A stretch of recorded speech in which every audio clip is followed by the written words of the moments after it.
በስመ ስላሴ በስመ አብ ወወልድ ወመንፈስ ቅዱስ አሃዱ አምላክ አሜን። ሰላም እግዚአብሔር አምላክ ምስ ኩላትኩም ይኹን። ስድራ እግዚአብሔር አምላክ ከመይ ውዕልኩም? ኣነ እግዚአብሔር ይመስገን። ክብሪ ይስፋሕ መድኃኔዓለም ኣቦይ ከምቲ ኣነ ጽቡቕ ዝውዓልኩ ድማ ጽቡቕ ውዕልኩም ክትኮኑ ናይ ኩሉ ግዜ ተስፋይን ትምኒተይን እዩ። ኣሜን።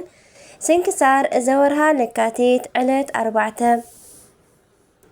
ስንክሳር ድሰምዕ ዘንብብ ፍቅር ጎይታ ኣብ ልቡ ይዕንብብ ሓለዋን ጸሎትን ተራዳእነትን ናይ ቅዱሳን ድማ ይረክብ። ዝክረ ጻድቅ ለዓለም ይህሉ ዝክረ ናይ ጻድቅ ንዓለም ይዝነብር። ካብ ኩሉ ክፉእ ዘበለ ክትድሕኑ ንቅዱሳን ተማሕፀኑ ኣሜን። በስመ አብ ወወልድ ወመንፈስ ቅዱስ አሃዱ አምላክ አሜን። ወላዲተ አምላክ ቅድስት ድንግል ማርያም አደይ ልሳን አንደበት ኩንኒ ለካቲት 4 በዚ ዕለት ካብ 72 ኣርድእቲ ሓደ ዝኾነ ሐዋርያ ዝኸበረ አጋቦስ ብሰማዕትነት ሞተ። እዚ ቅዱስ ጎይታና ካብ ዝመረጾምን ክሰብኩ ድማ ካብ ዝለኣኾምን ካብ 72 ኣርድእቲ ሓደ እዩ። ኣብ ጽርሐ ጽዮን መንፈስ ቅዱስ ኣብ ዝወረደ ጊዜ ምስ ሐዋርያት መንፈስ ቅዱስ ተቐቢሉ እዩ። እግዚአብሔር ድማ ሃብተ ትንቢት ሃቦ።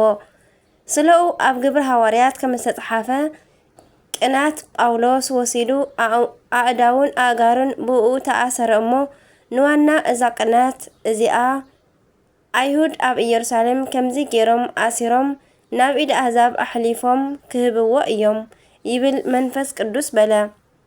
ትንቢት ድማ ተፈጸመ። ድሕሪኡ ህይወት ብዝኾነ ትምህርቲ ወንጌል ክምህር ከሎ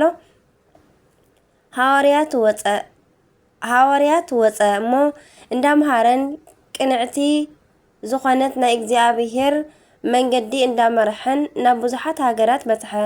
ካብ ኣይሁድን ዮናናውያንን ድማ ንብዙሓት ናብ ናይ ጎይታና ኢየሱስ ክርስቶስ ቅንዕቲ ሃይማኖት የእተዎም እሞ ብዝኸበረት ብጥምቀተ ክርስትና ድማ ሃነጾም። ቅንዓት ዝተመልኡ ኣይሁድ ድማ ንበይኑ ኣብ ኢየሩሳሌም ኣጋጣሚ ሒዞም ዓብይ ግርፋት ገረፍዎ። ድሕሪኡ ኣብ ክሳዱ ገመድ የእትዮም ክሳብ ጫፍ ከተማ ጎቲቶም ኣብኡ ነፍሱ ክሳብ ተሓልፍ ብእምኒ ወገርዎ ወይ ከዓ ቀጥቀጥዎ። በቲ ጊዜ ካብ ሰማይ ብርሃን ወሪዱ ኣብ ልዕሊ ስጋኡ ከም ዓንዲ ተተኸለ እሞ ናብ ሰማይ በፂሑ ድማ ኣህዛብ ኩሎም ናብኡ ይምልከቱ ነበሩ። እግዚአብሔር ድማ ናይ ሓንቲ ኣይሁዳዊት ልቦናኣ ገለጸላ። ንሳ ድማ ኣብ ውሽጣ ቅንዓትን በእስን ሽንገላን ዘይብላ እያ። ናይ ኦሪት ሕጊ ድማ እትሕሉ ነበረት። ንሳ ድማ ነዚ ብርሃን ርእያ እዚ ሰብ ሓቀኛ እዩ በለት። ኣብቲ ጊዜ ድማ ናብ ልዕሊኣ ብርሃን ወረደ። ከምዚ ኢላ ድማ ብዓብይ ቃል ተዛረበት። ኣነ ብናይ ቅዱስ አጋቦስ ፈጣሪ ብጎይታና ኢየሱስ ክርስቶስ ዝኣምን ክርስቲያን እየ። ንእግዚአብሔር ድማ ልዕል እንዳበለት ከተመስግኖ ከሎ ብእምኒ ቀጥቂጦም ንነፍሳ ድማ ናብ ኢድ እግዚአብሔር ሃበት። ንእግዚአብሔር ምስጋና ይኹኖ። ንዓና ድማ ብናይ ሐዋርያ ጸሎት ይምሓረና። በረከቱ ድማ ምሳናት እምበር አሜን። ኣባ ዘካርያስ ከምኡውን ኣባ ዘካርያስ በዚ ዕለት ብምግባር ፍጹም ዝኾነ ተጋድልኡ ዝበዝሐ ኣባ ዘካርያስ ዓረፈ። ነፍሱ ድማ ካብ ስጋኡ ኣብ ትወፅእ ጊዜ ኣባ ሙሴ ዝሓወይ እንታይ ትርኢ ኣለኻ በሎ። ንሱ ድማ ንዓይስ ሱቕ ምባል ይሐሸኒ በለ። ነፍሱ ክትወፅእ ከላ ድማ ኣባ ኤስድሮስ ሰማይ ከፊቱ ረአየ። ዘካርያስ ወደይ መንግስተ ሰማይ ተኸፊትልካ ይርኢ ኣለኹ እሞ ደስ ይበልካ በሎ። ብኸምዚ ዝበለ ኩነታት ድማ ዓረፈ። በረከቱ ምሳናት እምበር ንእግዚአብሔር ድማ ምስጋና ይኹን አሜን። ለካቲት 4 ዝኽበሩ ዓመታዊ ናይ ቅዱሳን በዓላት ድማ ቅዱስ አጋቦስ ነቢ ሐዋርያን ሰማዕትን ከምኡውን ኣባ ዘካርያስ ትሩፈ ምግባር። ወርሓዊ በዓላት ድማ ቅዱስ ዮሐንስ ሐዋርያ ወልደ ነጎድጓድ፣ ቅዱስ እንድርያስ ሐዋርያ፣ ቅድስት ሶፊያ ሰማዕት፣ ቅዱስ ዮሐንስ ዘሃራቅሊ። በረከቶም ይሕደረና። ናይ ዕለት 4 የካቲት በረከቶም ኣብዚ ስንክሳር ኣብዚ ፍጸም። በረከቶም ምስ ኩላትና ትኹን አሜን። በስመ አብ ወወልድ ወመንፈስ ቅዱስ አሃዱ አምላክ አሜን። ከምኡ ድማ ናይ 5 የካቲት ስንክሳር ንቕጽል። ለካቲት 5 ኣባ ኦብለይ ዕረፍቶም እዩ። ኣባ ብሸይውን ዕረፍቶም እዩ። ናይ ኢትዮጵያ ቅዱስ ናይ ኣቡነ ኣሞኒ እውን ልደቶም ክኸውን ከሎ ናይ ወዶም ናይ አቡነ ዮሃነ ድማ በዓሎም እዩ ኣብ ገዳም ኣስቄጥስ ብሰማዕትነት ዝዓረፉ ናይ 49 መነኮሳት በዓሎም እዩ በረከቶም ሕደረና አባ ቡሸይ ዘለዓላይ ግብጽ ካብ ላዕለዋይ ግብጺ ኣክሚም ካብ እትበሃል ሃገር ዝተረኽበ ዓብይ ኣቦ እዩ ኣብ ግዜ ጉብዝናኡ ድማ ክፉእ ስራሕ ኩሉ ዝሰርሕ ነበረ ብምብላዕን ብምስታይን ዝድሰት ሰብ ኮይኑ ከሎ እግዚአብሔር ናይ ነፍሱ ድሕነት ደሊሉ ጽኑዕ ደዌ ኣምጻኣሉሞ ንሞት ተቃረበ ንነፍሱ ድማ ብተመስጦ ኣውፂኡ ናይ ስቃይ ቦታታት ኩሉ ኣርኣዮ ነዚ ኣብ ዝረኣየ ግዜ ካብ ልቡ ሓዚኑ ኣልቀሰ ድሕሪኡ ነፍሱ ተመለሰትሉሞ ናብ ናይ ጎይታና ልመናኡ ኣቅረበ ፈጣሪዬ ካብዚ መከራ ደዌ እንታድሕንካኒ ስለ ኃጢአተይ ንስሓ ብምእታው ብፍጹም ልቦናይ ከምልኸካ እየ ገጽ ኣዋልድ ድማ ንዘለዓለም ኣይርእን እየ ኢሉ መሓለ ጎይታና ድማ ካብ ደዌኡ ካብ ሕማሙ ኣድሓነሞ ብንዋይ ናብ ዝበሃል ገዳም ኣትዩ ብዙሕ ምስተፈተነ ምንኩስና ተቐቢሉ ብዓቢ ተጋድሎ ክነብር ጀመረ እኽሊ ከይቀመሰ ድማ ክሳብ ሓደ ወርሒ ዝጸንሕ ኮነ ሙሉእ ለይቲ ድማ ክጽልን ክሰግድን ይሓድር ነበረ ናይ ትሩፋቱ ዜና ድማ ኣብ ሙሉእ ግብጺ ተሰምዐ ንመነኮሳት ድማ ትምህርቲ ዝኾኑ ብዙሕ ድርሳናትን ተግሳጽን ደረሰ ሰባት ዝሰርሕዎ ኩሉ ጽድቂ ኮነ ኃጢአት ኩሉ ኣብ ቅድመኡ ግልጺ ኮይኑ ይረአዮ ነበረ አባ ቡሶይ ብኸምዚ ዓይነት ብዓቢ ተጋድሎ ተጸሚዱ 38 ዓመት ምስ ነበረ ለካቲት 5 ብዓቢ ክብሪ ዓረፈ ረድኤት በረኸቱ ይሕደረና ብጸሎቱ ድማ ይምሓረና አሜን ተነሳሒ አባ እብለይ እዚ ዓቢ ጻድቕ ኣቀዲሙ ብኃጢአት ዝነብር ነበረ እዚ ድማ 40 ዘመን መንጣሊ ዘራፍን ቀታልን ኮይኑ ዝነብር ዝነበረ ክኸውን ከሎ ድሕሪኡ ግን ብንስሓ ተመሊሱ ገዳም ኣትዩ ጽኑዕ ተጋድሎ ገይሩ ንዓቢ ክብሪ ዝበቕዐ ኣቦ እዩ ኣቀዲሙ ህይወቱ ኣባጊዕ ዘረብሕ ዝነበረ ክኸውን ከሎ ካብ ናይ ኃጢአት ስራሕ ምንም ዝተረፎ ኣይነበረን የመንዝር ይሰርቕ ይምንጥል ይቀትል ከምዚ ዝበለ ኩሉ ናይ ሰይጣን ስራሕ እንዳሰርሐ 40 ዓመት ነበረ ኣብ ሓደ ዕለት ድማ ምስ ኣባጊዑ ኣብ ዱር ከሎ እትወልደሉ ግዜ ዝበጽሐት ዝጸነሰት ሰበይቲ ረኣየ ሰይጣን ድማ ኣብ ልቡ ክፉእ ሓሳብ ወሰኸሉ እሞ ከምዚ ኢሉ ድማ ሓሰበ ዝተረፈትኒ ኃጢአት ሓንቲ ኣላ ንሳ ድማ ንዝጸነሰት ሰበይቲ ከብዳ ሰንጢቀ ኣብ ከብዳ እቲ ህፃን ከመይ ኢሉ ከም ዝድቅስ ምርኣይ እዩ በለ በቲ ግዜ ድማ ተሰዊሩ ብምኻድ ነታ ሰበይቲ ሓዛ እሞ ጸጉሪ ርእሳ ሒዛ ናብ ምድሪ ኣውደቓ ብጸጉሪ ርእሳ ሒዙ ናብ ምድሪ ኣውደቓ ከብዳ ድማ ሰንጠቓ ነቲ ህፃን ድማ ኣብ ማህፀና ከመይ ኢሉ ከም ዝደቀሰ ረኣዮ ንሳ ድማ ብብዝሒ ጻዕሪ ብጣዕሚ ተጨኒቓ ኣቀዲማ ሞተት እቲ ህፃን ግን ብጻዕሪ እንዳተሳቀየ ከይሞተ ብዙሕ ግዜ ጸኒሑ ሞተ እዚ 40 ኣባጊዕ ድማ እዚ ዓቢ ኃጢአት ዝሰርሖ ተመልኪቱ ብጣዕሚ ሰንበደ ብጣዕሚ ድማ መረር ዝኾነ ብኽያት ኣልቀሰ ኣባጊዑ ከም ዝተበተና ገዲፍውን ኣብ ኢዱ ዝሓዛ መሐለዊኡ በትሪ ጥራሕ ሒዙ ናብ ገዳም ኣስቄጥስ ክሳብ ዝበጽሕ እንዳልቀሰ ተጓዓዘ ናብ ኣረጋውያን መነኮሳት ድማ ኣይኣተወን እንታይ ደኣ 10 ምዕራፍ ዝኣክል ረሒቁ ናብ በረኻ ደኣ ኣተው እምበር ኣብ ዱር ምስ ኣራዊት ኣብ ጫካ ይሓድር እምበር ኣብ ውሽጢ ቤት ይሓድር ኣይነበረን ዝምገቦ ድማ ናይ ዕፀዋት ፍረ ጥራሕ ኮነ ዕለት ዕለት ድማ እንዳልቀሰን ኣምላኹ ምልማን ኣይቋረፀን ኣቤቱ በደልኩ ክፉእ ስራሕ ድማ ስራሕኩ ይቅረበለኒ ኣነ ኃጢአተኛ ዝኾንኩ ክፉእ ባርያ እየ ንስኻ ርህሩህ ኣምላኽ ይቅረብሃሊ ኣቦ ኢኻ እሞ ዘይብድል ባርያ ዘይምሕር ጎይታ የለን ሞ ኣቤቱ ይቅረበለለይ እንዳበለ ብንውዓት ዘወትር ይጽሊ ነበረ ብኸምዚ ዝበለ ዓይነት ተጋድሎ 40 ዓመት ነበረ ካብ ናይ ለይቲ ቁርን ካብ ናይ መዓልቲ ፀሓይን ሃሩርን ዝተለዓለ ስጋኡ ደሪቁ ጸለመ ድሕሪኡ ስለ ናይታ ሰበይቲ ደም ጎይታ ይቅረ ኢሉልካ እዩ ጽናዕ በርትዕ ዝብል ድምፂ ሰምዐ እዚ ድማ ተስፋ ከይቆርጽን ደጊሙ ድማ ኣብ ኃጢአት ከይወድቕን እዩ ዝተኣዘዘ መልኣኽ ድማ ካብ ኣባ እብለይ 15 ምዕራፍ ዝኣክል ርሒቆም ንዝርከቡን ኣብ ውሽጢ በረኻ 70 ዓመት ዓጽዮም ንዝነብሩን ንሓደ ኣረጋዊ ኣቦ ተገሊጹ ንስኻ ካብ ዘለኻዮ ቦታ ናብ ደገ ውፃእ እሞ ሓደ ሽማግለ ክትረክብ ኢኻ ሓጢኣቱ እንተኣሚን ኢልካ ከዓ ኣጸናንዓዮ ኩሉ ሓጢኣትካ ስቕ ኩሉ ሓጢኣትካ ስለ ዝቐተልካዮ ህፃን እውን ተሓዲግልካ እዩ በሎ ኢሉ ኣዘዞ። እዞም ኣቦ ድማ ካብ በዓቶም ወፂኦም እንዳኸዱ ከለው ንኣባ እብለይ እንዳልቀሱ ረኸብዎም። እንታይ ከም ዝኾኑ ድማ እንተሓተትዎም ኣባ ዕብለይ ሰርሕዎ ሓጢኣት ሓደ ብሓደ ዘርዚሮም ነገርዎም። ዝተልኣኹ ኣረጋዊ ኣቦ ድማ ኩሉ ሓጢኣትካ ተሓዲግልካ እዩ ኣቦይ ደስ ይበልካ ጽባሕ ናይ እግዚአብሔር መልኣኽ ናባኻ መጺኡ ናይ ክርስቶስ ስጋን ደምን ከቐብለካ እዩ በልዎም። ንጽባሒቱ ድማ መልኣኽ እግዚአብሔር ንኣባ እብለይ ብናይ ሰብ ኣምሳል ተገሊጸሎም ምስ ኣጸናንዖም ተገሊጸሎም ምስ ኣጸናንዖም ድማ ስጋ ወደሙ ኣቐቢልዎም ናብ ሰማይ ዓረገ። ኣባ እብለይ ድማ ስጋ ወደሙ ምስ ተቐበሉ ሰብነቶም ከም በረድ ዝነጽህ ከም ፋና ድማ ዘብርህ ኮይኑ ተሓደሰሎም። ኣቦና ሕጂ እውን እንተኾነ ጸሎቶም ብዘይ ምቁራጽ ኣነ ሓጢኣተኛ ዝኾንኩ ክፉእ ባርያ እየ፣ ንስኻ ርህሩህ ኣምላኽ ይቕረ በሃሊ ኣቦ ኢኻ እሞ ዘይብድል ባርያ ዘይምሕር ጎይታ የለን እሞ ኣቤቱ ይቕረ በለለይ እንዳበሉ እንዳጸለዩ ነበሩ።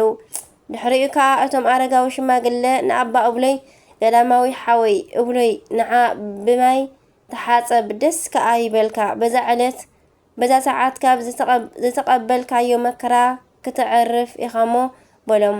ድሕሪኡ ዝተኣዘዘ መልኣኽ መጺኡ ንኣባ እብለይን ነቶም ኣረጋዊ ሽማግለን ደጊሙ ስጋ ወደሙ ኣቐበሎም። ኣባ እብለይ ድማ ለካቲት ዕለተ 5 ዓሪፎም መላእኽቲ ንነብሶም ተሰኪሞም ክሳብ ኣርያም በረሩ።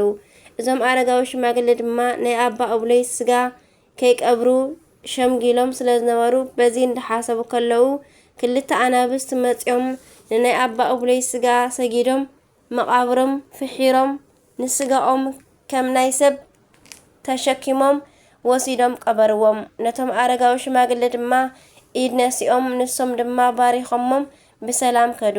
ኣረጋዊ ሽማግለ ድማ ድሕሪ 3 መዓልቲ ከም ዝዓርፉ ካብ ሰማይ ድምፂ ይመጸሎም። ንዖም ዝቀብሩ 3 ሰባት ተላኢኾም ከም ዝመጹ እውን ተነገሮም። ንሶም ድማ ነቶም 3 ሰባት ናይ ኣባ እብለይ ታሪኽ ክነግርዎም ታሪኾም ተጻሒፉ ድማ ንትውልዲ ክንገር ካብ ናይ እግዚአብሔር ምሕረት ዝተለዓለ ተስፋ ከይቆርጹ ብሓጢኣት ንዝወደቑ ኩሎም ተስፋ ኣሌንታ ምእንቲ ክኸውን ክጽሕፍዎ ኣዘዞም። ኣረጋዊ ሽማግለ ድማ ኣብ ዝዓረፉ ጊዜ ድማ እቶም ክልተ ኣናብስት ደጊሞም መጺኦም ፍሒሮም ቀበርዎም እሞ ነቶም 3 ሰባት መሪሖም ናብ ገዳም ኣስቄጥስ ኣብጽሕዎም። ኣብዚ ገዳም ድማ ናይ ሓላዊ ኣባጊዕ ናይ ኣባ እብለይ ገድሊ ተጻሒፉ ኩሉ ጊዜ እሁድ ሰንበት ከንብብዎ ጀመሩ። ናይ ኣባ እብለይ ረድኤት በረኸቶም ይሕደረና ብጸሎቶም ይምሓረና ኣሜን። ናይ ኢትዮጵያዊ ቅዱስ ናይ ኣቡነ ኣሞኒ እውን ልደቶም ክኸውን ከሎ ናይ ወዶም ናይ ኣቡነ ዮሃን ድማ በዓሎም እዩ። ናይ ዕረፍቶም ዕለት ሕዳር 5 ይመልከቱ። ከምኡውን ናይ 49 መነኮሳት በዚ ዕለት በዓሎም ኮነ። ናይ ዕረፍቶም ዕለት ጥሪ 26 ይመልከቱ። ረድኤት በረኸቶም ይሕደረና ብጸሎቶም ይምሓረና ኣሜን። ለካቲት 5 ዝኽበሩ ዓመታዊ ናይ ቅዱሳን በዓላት ድማ ቅዱስ ኣባ እብለይ ገዳማዊ፣ ቅዱስ ኣባ ቡሰይ ጻድቅ፣ ኣባ ኣክርጵዮስ፣ 49 ኣረጋውያን ሰማዕታት ፍልሰቶም፣ ቅዱስ ኣሞኒን ሰበይቱ ቅድስቲ ሙስያ ናይ ዓቢ እብለይ ወለዲ፣ ኣባ ኖብ ጻድቅ መነሳነሲኡ ዘወርቅ። ወርሓዊ በዓላት ድማ ቅዱስ ጴጥሮስ ሊቀ ሐዋርያት፣ ቅዱስ ጳውሎስ ሐዋርያ፣ ኣቡነ ገብረ መንፈስ ቅዱስ፣ ቅዱስ ዮሃኒ ኢትዮጵያዊ፣ ቅዱስ ኣሞኒ ዘነሒሶ። በረከቶም ይሕደረና። ናይ ዕለት 5 ስንክሳር ኣብዚ ይፍጸም። በረከት ናይ ቅዱሳን ናይ ኣባ እብለይን ናይ ኣቡነ ገብረ መንፈስ ቅዱስ ናይ ጴጥሮስ ጳውሎስ ናይ ኩሎም ወርሓውን ዓመታውን ተኸቢሮም ዝውዕሉ በረከቶም ይሕደረና ኣሜን። ናይ ዕለት 6 ለካቲት ድማ ስንክሳር ንቕጽል። በስመ አብ ወወልድ ወመንፈስ ቅዱስ አሐዱ አምላክ አሜን። ለካቲት 6 ጎይታና ናብ ቤተ ግዝረት ብምእታው ናይ ኦሪት ሕጊ ዝፈጸመሉ ዕለት እዩ። ብጸሎቶም 4 ሙታን ብሓደ ግዜ ካብ ሞት ዝተንስኡን ዓመት ከዓ ኣብ ናይ ዕረፍቲ በዓሎም ሶሃባ ኣብ ዝበሃል ቦታ ቆይሞም ኣብ ዝጸለይሉ ሓዚ ዓሳ ካብ ሰማይ ዝዘንበሎም አቡነ ኢዮስያስ ልደቶም እዩ። ሰማዕት ቅድስቲ አርሴማ እውን ልደታ እዩ። ጻድቅ ኖህ በዓለ ዕረፍቱ እዩ። ነቢይ ቅዱስ ኤልያስ ብእሳት ሰረገላ ዝዓረገሉ ዕለት እዩ። ቅዱስ ባስልዮስ ቀዳማዊ ዘቂሳርያ ዕረፍቱ እዩ።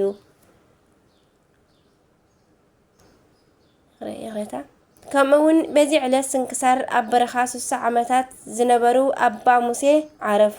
እዞም ጻድቕ ድማ ናይ ቅዱሳን ልቦና ካብ ምርኣይ ዝተለዓለ ኣድነቑ። ገጾም ድማ ተለዊጡ ከም እሳት ፍሓም ኮነ ኢሉ ብሓፂር ዝገለጸሎም ኣባ ሙሴ ዕረፍቶም እዩ። በረከቶም ሕደረና ናይ ኩሎም ቅዱሳን አሜን።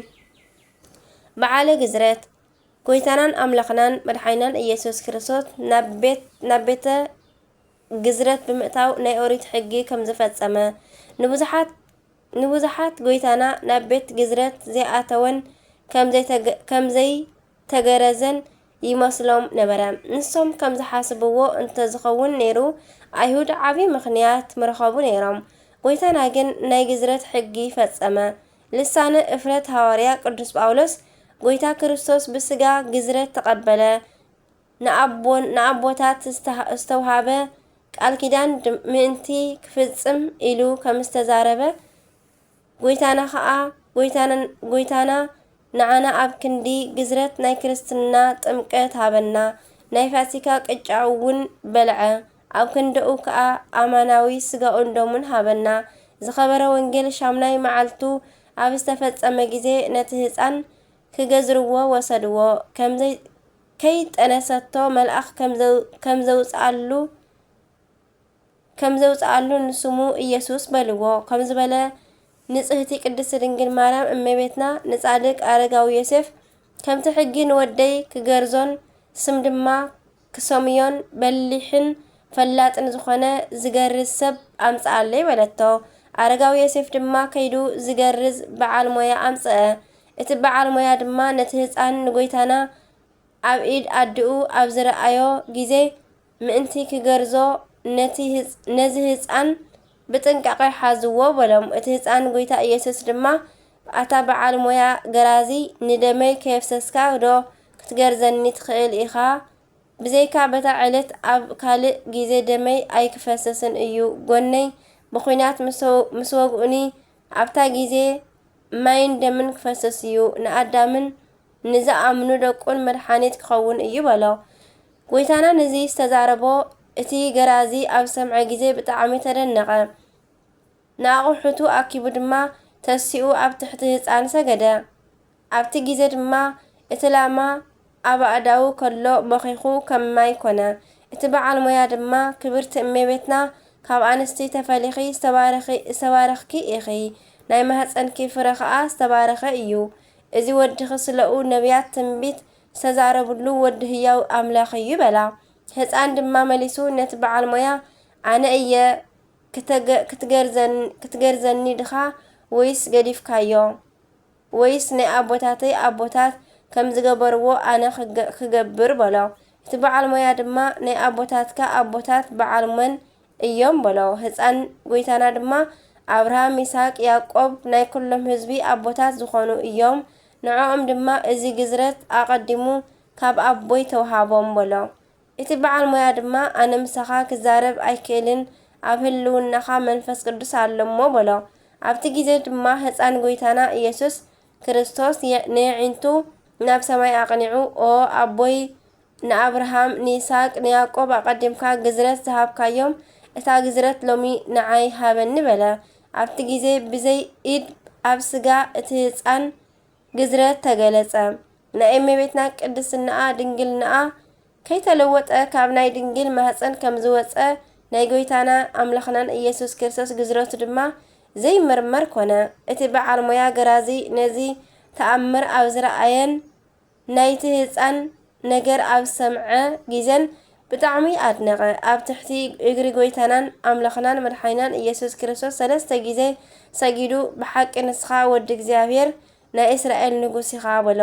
ድሕሪኡ ካብ ናይ ጎይታና ካብ ተኣምራቱ ዝረኣዩን ዝሰምዑን እንዳተዛረበ እንዳመስከረ ናብ ቦታኡ ከደ። ጎይታና ብምሕረቱ ከዓ ካብ በዓሉ በረኸት ይኽፈለና ኣሜን። ቸርነት ምሕረት ናይ መድኃኔዓለም ኣምላኽና ምስክላትና ይኹን ኣሜን። ከምኡውን መናኔ መንግስቲ ኣቡነ ኢዮስያስ ትውልዶም ሸዋ ክኸውን ከሎ ወዲ ንጉስ ዓምደ ጽዮን እዮም። ጥሪ ዕለት 6 ክውለዱ ከለዉ ቅዱሳን መላእኽቲ ከቢቦሞም ተራእዮም እዮም። ወዲ ንጉስ እኳ እንትኾኑ ኣብ ዓለም ነጊሶም ምንባር ንዕቆም ብምምናን መጀመርያ ናብ ሃይቅ እስጢፋኖስ ገዳም ኣተዉ። ኣቡነ ኢዮስያስ ኣብ ሃይቅ ገዳም ን14 ዓመታት ብዓቢ ተጋድሎ ነበሩ። ኣብኡ እውን ብሉይን ሓዲስን መጽሓፈ መነኮሳትን መጽሓፈ ሊቃውንትን ኣጠናቂቆምን ተማሂሮም እዮም። ብድሕሪኡ ከዓ ብትእዛዝ እግዚአብሔር ናብ ትግራይ ደብረ በንኮል ገዳም ከዱ። ኣብ ደብረ በንኮል ከዓ ብዓቢ ተጋድሎ ነይሮም። ቢድ ዓቢ ኣቦ ኣቡነ መድኃኒነ እግዚእ መንኮሱ። ቆቢዕ ዝተቐበሉ ግን ካብ ኣቡነ ተክለ ሃይማኖት እዮም። ኣቡነ መድኃኒነ እግዚእ ከዓ 7 ዓመት ምስኦም ድሕሪ ምጽናሖም ንኣቡነ ኢዮስያስ ወንጌል ዘይሮም ክሰብኩን ገዳም ክግድሙን ብምእዛዝ መሪቆም ኣፋነዎም። ኣቡነ ኢዮስያስ ከዓ ናብ ዓድዋ ኣውራጃ ሎሚ ብስሞም ናብ ዝተጸውዐ ገዳም ከይዶም ኣብቲ ቦታ ብተጋድሎ ነበሩ።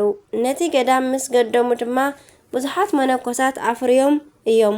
እዞም ጻድቕ ኣቦ ዘፍለቕዎ ጸበል ብፈዋስነቱ ዝተፈልጠ እዩ። በብዓይነቱ በብዓመቱ ኣብ ዕለተ ዕረፍቶም ነሓሴ ዕለት 6 ሱሃባ ኣብ እትበሃል ቦታ ቆይሞም ኣብ ጸለይሉ ወሓዚ ዓሳ ካብ ሰማይ ይዘንብ እዩ።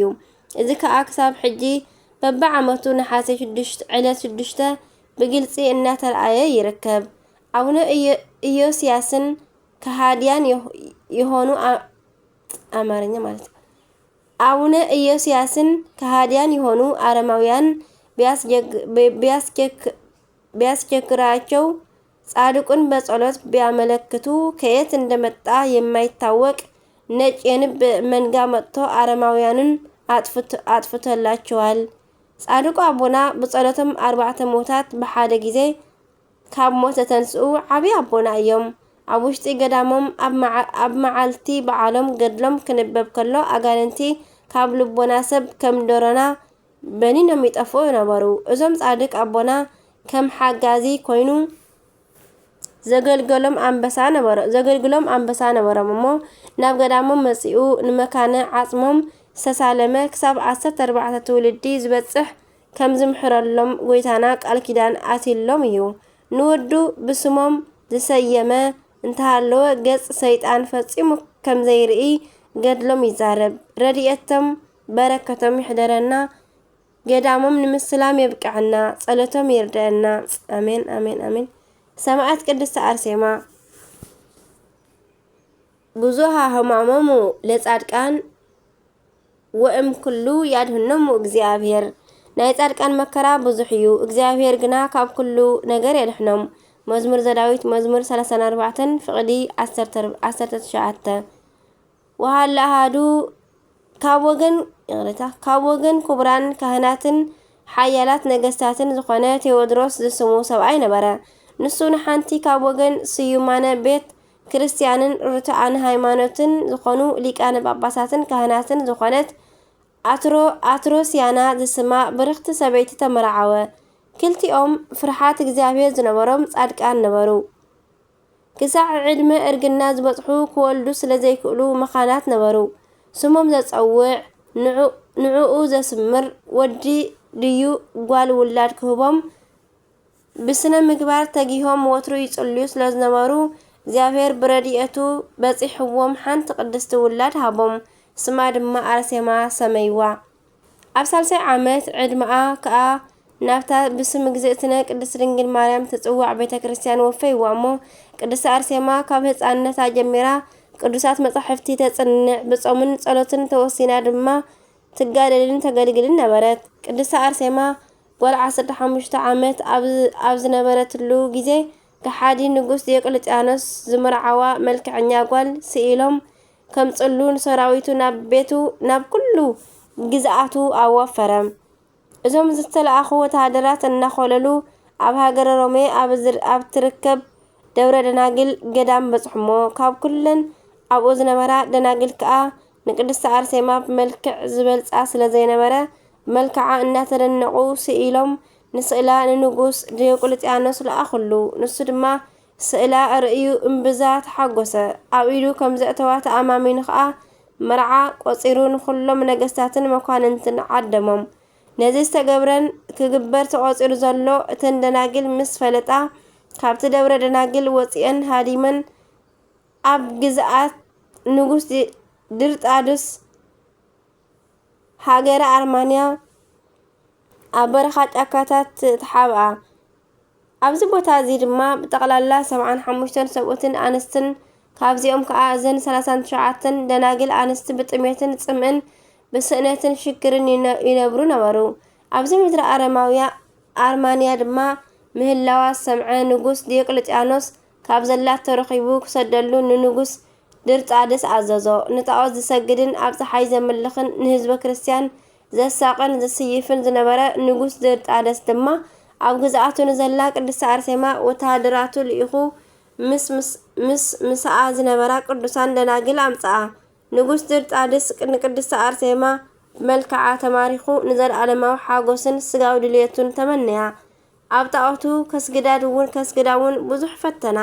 ቅድስቲ አርሴማ ግና ኣብ ሃይማኖታ ጸኒዓን እዚ ዓለም እዚ ምስ ፍትወታቱ ሓላፊ ምዃኑ ኣሚናን ንኣታቶምን ንኣህዛብን ንምስክር ምእንቲ ክኸውን ብኣይ ምኽንያት ምእንታይ ናብ መኳንንትን ነገስታትን ክትወሰዱ ኢኹም ማቴዎስ ምዕራፍ 10 ፍቕዲ 18 ዝበሎ ቃል ወንጌል ዘኪራን ምእንቲ ስመ ክርስቶስ ሰማዕት ክትከውን በሃገት ደለየት። ንጉስ ድርጣድስ ብመንፈሳዊ ጽንዓትን ትብዓትን ቅድስቲ አርሴማ እምብዛ ተናደደ ተቆጥዐ። ምስ ኩሎም ህዝበ ክርስቲያን ከኣ ብጥሜት ዋዒ እሳትን ብዙሕ ኣጋፍዓን ኣሰቃያን እሞ ንነቢይ ዳንኤል ካብ ኣናብስቲ ንሰለስቱ ደቂቅ ካብ እቶን እሳት ዘድሓነ እግዚአብሔር ኣምላኽ ካብ ኩሉ መከራኦም የጸናንዖምን የድሕኖምን ነበረ። ንጉስ ድርጣድስ ድማ ከምቲ ዝተመነዮ ስጋዊ ድሌታቱን ሰይጣናዊ ስርሑን ስለ ዘይሰመረሉ ኩሎም ክስየፉ ኣዘዙ። እተን ደናግል ክስየፋ ከለዋ ቅድስቲ አርሴማ ቃል እግዚአብሔር እናጠቐሰት ክትምዕደንን ተጸናንዐንን ነበረት። ነተን ሰማዕታት ኣኽሊል ክብር ካብ ሰማይ ክወርደለን ከሎ እናረኣየት ናታ ተራ ብጸሎትን ሓጎስን ትህወኽ ነበረት። ኣብ መወዳእታ ኪዳነ ተካየድኩ ምስ ሕሩየይ ኪዳን ኣተኹ ከም ዝብል ካብ ጎይታናን ኣምላኽናን መድሓኒናን ኢየሱስ ክርስቶስ ቃል ኪዳን ምስ ተቐበለት ንጉስ ድርጣድስ ርእሳ ክትምተር ኣዘዘ። እቶም ወታደራት ድማ ብገመድ ስሒቦም ርእሳን መልሓሳን ቆረጽዋ። ክልቲአን ኣዒንታ ጎጥጒጦም ብምውፃእ እውን ንኣካላታ በብንእሽቶት መተርዎ። ኣብ 27 መስከረም ድማ ብሰይፊ ክሳዳ ቆሪጾም ብሰማዕትነት ኣሕለፍዋ። ካብ ክሳዳ ድማ ደምን ማይን ጸባን መዓርን ከም ነጠብጣብ ዝናብ መክረምቲ ናብ 4 መኣዝን ወፀ። ንቅድስቲ ነፍሳ ከኣ ቅዱሳን መላእኽቲ ቢባበን ብዝማሬን ብክብሪ ተቐቢሎም ኣብ ቦታ ዕረፍቲ ኣእተውዋ። ናይ ኩሎም ምስተን ደናግል ዝነበሩ ብድምር 72 ሰባት ርእሶም ኣብቲ ቦታ ተረፈ። መሕደሪ ሰይጣን ዝኾነ ንጉስ ብእግዚአብሔር ተቐፂዑ ኣእምርኡ ጠፊእዎ ምስ ኣራዊት ይነብር ነበረ። ድሓር ግና ብጸሎት ቅዱስ ጎርጎርዮስ ናብ ልቡ ተመሊሱ ብእግዚአብሔር ኣሚኑ ናይዞም ቅዱሳን ሰማዕታት ኣዕጽምቲ ኣኪቡ ኣብ ጽቡቕን ፍሉይን ስፍራ ኣቐመጦ። ድሕሪ ግዜ ድማ በብስሞም ቤተ ክርስቲያን ተሃኒጽሎም ካብዚ ቦታ ብዙሕ ተኣምር ተገብረ። ቅድስቲ ቤተ ክርስቲያን ከምቲ ዝክረ ጻድቅ ለዓለም ይሄሉ መዝሙር ዘዳዊት 112 ፍቕዲ 6 ዝብል ቅድስቲ አርሴማን ካልኦት ቅዱሳንን ብሰማዕትነት ዝዓረፉላ 27 መስከረም ቅዳሴ ቤታ ንቅድስቲ አርሴማ 6 ታሕሳስ ድማ ትዝክሮን ተኽብሮን እያ። በረከት ናይ ቅድስቲ አርሴማ አዴና ናይ ቅድስቲ ማርያም እንተ ህፍረት ናይ ቅድስቲ ማርያም መግደላዊት ናይ ኩለን ቅዱሳና ምስኩላትና ይኹን። ዝወደቀ ዝነጠበ በአፈ ቅዱሳን ትጓ መላእክት ተአረመለይ ካብ ኩሉ ዘውደቅኩ ካብ አናባ ኩሉ በአፈ ቅዱሳን ትጓ መላእክት ተአረመለይ አሜን። ካብ ቅዱሳን ካብ ስንክሳር ካብ ናይ ቅዱሳን ምንባብ ካብ ምስጋና እግዚአብሔር አይፍለየና አሜን። ስንክሳር ድሰምዕ ዘንብብ ፍቅር ጎይታ ኣብ ልቡ ይዕንብብ ሓለዋን ተራዳእነትን ጽድቅን ናይ ቅዱሳን ድማ ይረክብ አሜን አሜን አሜን። ይሉ ኩሎም መላእክተ ሰማይ አቡነ ዘበሰማያት ይትቀደስ ስምከ ትምጻእ መንግስትከ ወይኩን ፈቃድከ በከመ በሰማይ ከማሁ በምድር ሲሳየነ ዘለለዕለትነ ሀበኒ እምኅድግ ለነ አበሳነ ወጌጋየነ ከመ ንሕነኒ ዘአበስረነ ኢታብአነ ጊዜ ውስጥ አላት ነነ ወበርሃንን ኩሉ እኩይ መዚአከ እቲ መንግስት ኃይሉ ስብሐት ለዓለም ዓለም አሜን። በሰላም ቅዱስ ገብርኤል መልአክ እግዝእትየ ማርያም ሰላም ለኪ ድንግል በህሊናኪ ድንግል በስጋኪ እግዚአብሔር ጽባኦት ሰላም ለኪ ብሩክት አንቲ እምአንስት ብሩክ ፍሬ ከርሥኪ ተፈሥሒ ፍሥሕት ማርያም ተጸጋ መልእክተ ውዳሴ መልእክተ ሞገስ መልእክተ ኩሉ እግዚአብሔር ምስሌኪ ሰአሎ ጸልዪ ምህረተ እንቲአነ ምህረተ ኩሉ ዓለም ምህረተ ምድራቃት ታብ ፍቅር ወልድኪ ኢየሱስ ክርስቶስ ከመ ይስራልና ጣውኒ ተማኅፀነ ክራንቺ ስብሐት ለእግዚአብሔር ወለወላዲቱ ድንግል ወለመስቀሉ ክቡር አሜን አሜን ለይኮን